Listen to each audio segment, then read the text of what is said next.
is a historic day for peace, and Prime Minister Netanyahu and I have just concluded an important meeting on many vital issues, including Iran, trade, the expansion of the Abraham Accords, and most importantly, we discussed how to end the war in Gaza, but it's just a part of the bigger picture, which is peace in the Middle East, and let's call it eternal peace in the Middle East.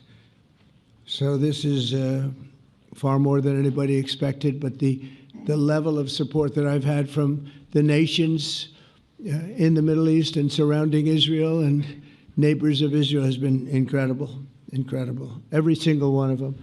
This afternoon, after extensive consultation with our friends and partners throughout the region, I'm formally releasing our principles for peace, which people have really liked, I must say.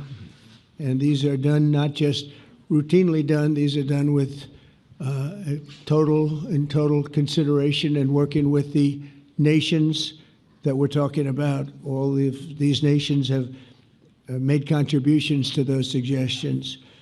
I want to thank the leaders of many Arab and Muslim nations for their tremendous support in developing the proposal, along with many of our allies in Europe. Europe has been very much involved, and as I was called by many of the European leaders, most of them saying, "Is this true? Are you really doing peace in the Middle East? This is the most incredible thing we've heard." Some think it's the biggest thing they've ever heard. They called just to find out, was it just a rumor or is it actually done? And then they said, have you spoken to the Arab leaders? Have you spoken to all of the other leaders that we have to get? A lot of people involved in this one.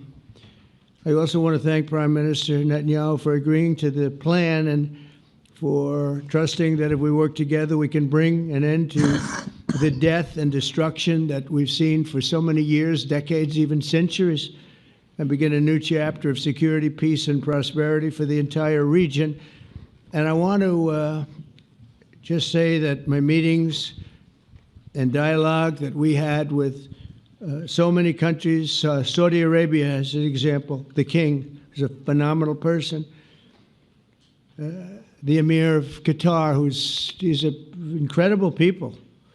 UAE, and that's MBZ and ABZ. We're totally involved. These are the people that we've been dealing with and who've been actually very much involved in this negotiation, giving us ideas, things they can live with, things they can't live with. Pretty complex. I mean, after 2,000, 3,000 years, whatever it is, I guess it's got to be a little complex, or it would have been done a long time ago. The King of Jordan was with us, as you know, in the United Nations. The President of Turkey, President Erdogan, is a friend of mine, a strong man, but a good man. President of Indonesia, somebody who's an amazing leader, Prabowo. He is an amazing leader and respected by everybody. He was in the room with us. We were together with most of these people that I'm mentioning. Others were by phone or the next day.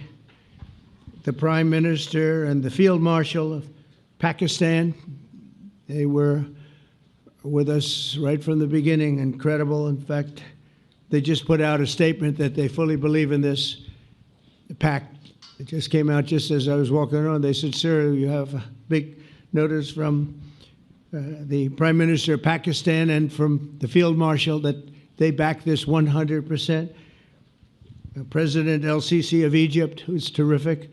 And these are people I've gotten to know over the years. I mean, I would say it started around 2015 and then went into 2016 when the presidency officially began. But I've known him actually for a long time, and there are many cases really great men. I can't say in all cases, but I will tell you in many cases they're great men and some great women too. They tend to be mostly men, however, I will say that. But if accepted by Hamas, this proposal calls for the release of all remaining hostages immediately, but in no case more than 72 hours.